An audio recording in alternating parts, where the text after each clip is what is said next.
know what I'm saying, I feel a great burden on being lifted because being that he was so close to home, and I got family members still over here. My dad still over here, my sister, my nieces, and my nephews. I suppose he would have took off and used that 100-round drum that he had and that gun and took hostages. You know what I'm saying? Like I say, you know, I feel a great relief knowing that being that he was so close to home, if he wouldn't have been close to home, that they got him. How do you feel? Can you say coming down this way? I said that's trouble messing my audio, but how do you feel about having him? I mean, he had a 100-round magazine on him. A 100-round drum, that put me in mind of the movie Scarface with Al Capone. With a 100-round drum, don't you know the damage you can do just hitting the truck? It'll tear a whole truck up. You got more than one bullet flying out at you at one time. You can do another job about shooting a walk-in shooting, and just to have him, you know what I'm saying, off the street, like I said again, you know what I'm saying, you can call me what you want to call me, or whatever, I don't mind, you know what I'm saying, it's my neighborhood, it's my city, well, I'm from Orlando, Florida, and Orlando strong. How you feel about him being off the street now, something that's dangerous? I'm saying that he need to be off the street, you know what I'm saying, because if he got a mindset like that, and anybody else with a mindset like that need to be off the street because you a menace to society, and you a menace to me. And I'm 47, you know, so I've been there, done that, but you know what I'm saying, I changed my life, and it's just that to have him off the street is a relief. Now the kids can come out and play, you know what I'm saying, the dogs can come out and bark, and the birds can twerk in the trees, and everything okay. Were you out here last night when they were taking him down? No, I was as a matter of fact, I was at work when the news was over the news and on the news channels and stuff that he was arrested. And then when I seen them start to lock in the picture where the area was at, I said, that's the street I stay on. And I'm like, wow. You know what I'm saying? I pass by, like I said, I pass by this house every day. Cause I work 1 to 5 at Metro PCS, and I have to come this way, as you see I'm coming this way now, to go home, to eat me a bologna sandwich and drink coffee. Sir, can I ask you a question? I mean, do you think people knew he was hiding in there? Well, I can't honestly say that people knew, because if people knew, I'm pretty sure that we going through a recession in Orlando area and it's job scarce and hard to find work. I believe somebody would have knew he was there, somebody would have told. So let me ask you this, if somebody knew he was hiding there, why do you think they didn't tell law enforcement? Maybe because they was allies with him, maybe it was friends and family, or somebody that, you know what I'm saying, was criminal minded like he was, you know what I'm saying, so they'll force him. Maybe he was strong like it was in Orlando and all over the close cities and towns.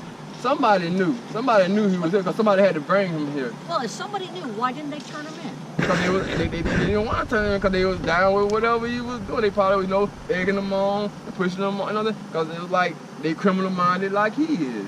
So that's what about the neighbors? Let's say if a neighbor knew.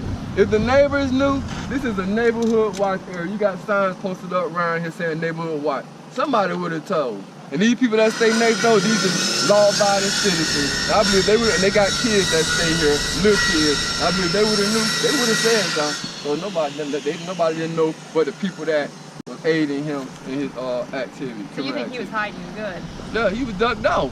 Curtains. I remember this house first burnt down a while back, and then not too long re-blemished the roof and everything, you know, because it was really burnt bad. And so I'm saying, like I said, whoever was aiding him, I'm saying, they said them the only ones that knew, because he couldn't have had that help to get from where he was. Because once they found out he was in the Rosemont area, the police forces locked that area down as a hot spot.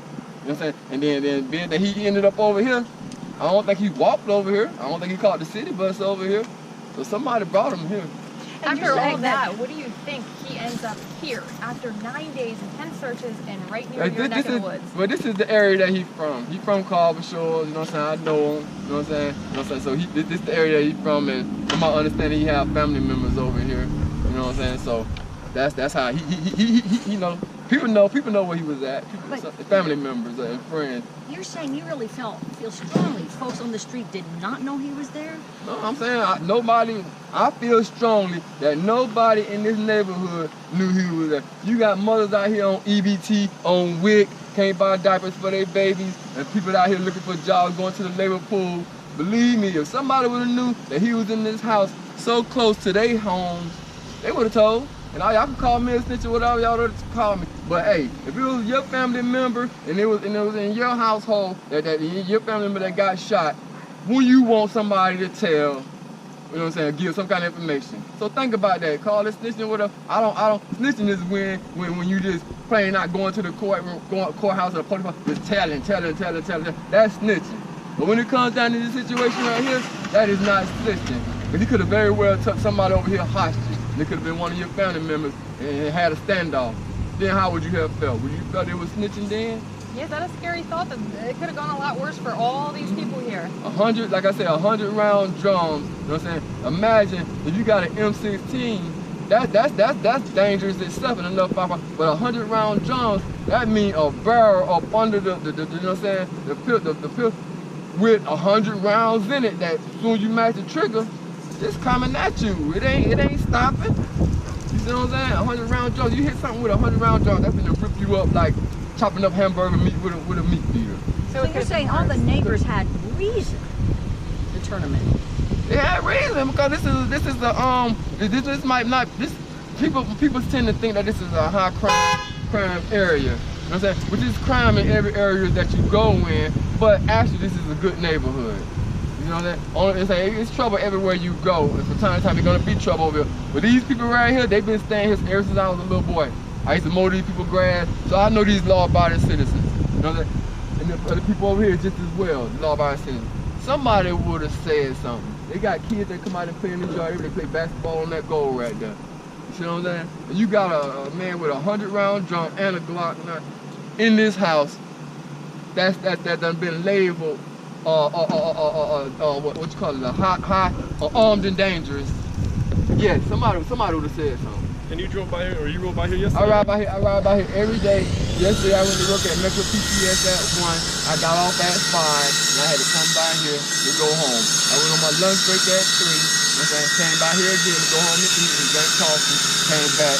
So, if I would have knew he was there, like I said again, call Milton or whatever, so I would have gotten them 100 G's. Not just the fact that it was something with the money, it's just the fact that a dangerous criminal, someone that had caused bodily harm to a female that I went to school with, Lieutenant Deborah, you know what I'm saying? I went to school with her. That was the sweetest woman in the world. She go out her way for you. I don't care if she was a law officer. That lady, she never was cruel or used brutality. She always talked to you in a godly manner, in a sweet manner. You would look at her as a sister or a family member. That's just how sweet she was. And rest in peace, Deborah. Gone but not forgotten. Tell us a little bit more about how the team's on the neighborhood. This neighborhood. My name is Kenneth Lee. K-E-N-N-E-T-A. Last name Lee, L-E-E. This neighborhood, like I say, it's crime in all kinds of neighborhoods, but every now and then you might have a little ruckus that go on in this neighborhood.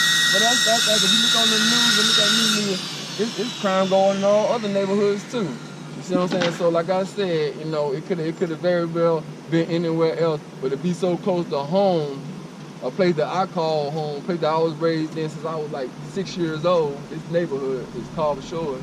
It's a relief and it's a burden uplifted. In a getaway from the police, and it could have shot your family member. Then you would have been crying, just like I'm pretty sure the family members of Deborah is crying. That's somebody's sister, that's somebody's auntie, and she recently got married, that was somebody's wife. So if it struck close to home, so we tend to always seem to shuck it off, oh, that's just another crazy person. But when it strikes close to home, that means it's close to the heart. How would you feel? Would you feel that it was snitching? Sure, I think they. Okay. Yeah, I think I'm saying, and then only he could take a life. So who are we as a man or a woman to take anybody's life? I'm saying this is a sad day. I'm saying, like I say, rest in peace, Deborah, Lieutenant Deborah. You're gone, but you're not forgotten. And I'm sorry if somebody already asked this, I was a little late, but what do you know about that house? Was it empty for a while? Were people in there? Yeah, this house was empty for a while because it had recently, about a year ago, been burnt up, and the roof was all caved in. They remodeled it because you can still see the smoke smudges on the walls and stuff. And then so this house has been abandoned for a little minute now, but with the curtains being up like which is, I don't know why they didn't never take them down. You would have never suspected that, you know what I'm saying, that he was hiding out there. But like I said, I ride by here every day, and here it is, I'm riding by here again today. And he could have very well still been in there today.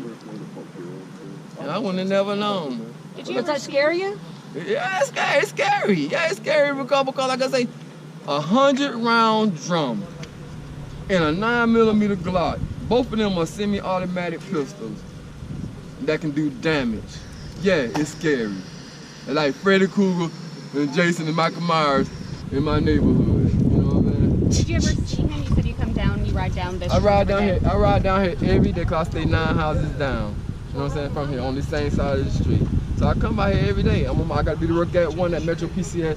I was on my way home now to make me a peanut butter and jelly sandwich and drink me some French vanilla coffee, you know, Folgers, which is, you know what I'm saying? And max out the best part of waking up, you know. Did you ever see anybody come in or out of that house within the past couple of days or No, weeks? I never seen anybody there. Like I said, nobody would have never knew he was there because nobody never seen him. Did you know the man who owned it? No, the person that owned it, they've been gone since Jesus walked with Peter on the water. So they've been gone. What have people been talking about in the Got some neighborhood? good one-liners, brother. People in the neighborhood, they relieved, you know what I'm saying? Now, I'm pretty sure some people done cried tears of joy, and they cried tears of sadness that we lost a great black African, you know, person in the community. And not just because they was black, could have been white, African, or Puerto Rican, or Jamaican, or whatever. It's just that we lost a good person, and it was worthless. It wasn't needed, you know what I'm saying? And like I said, she's gone, but her spirit still lives on. And you know what I'm saying? Thank In you. my heart, she lives. We appreciate that, What's guys. your last name? L-E-E. L-E-E. Thank you. I'm 47. No problem. It benefited all of us. Thank you very much. Best of luck. Okay. Y'all be blessed. You don't have to. Okay.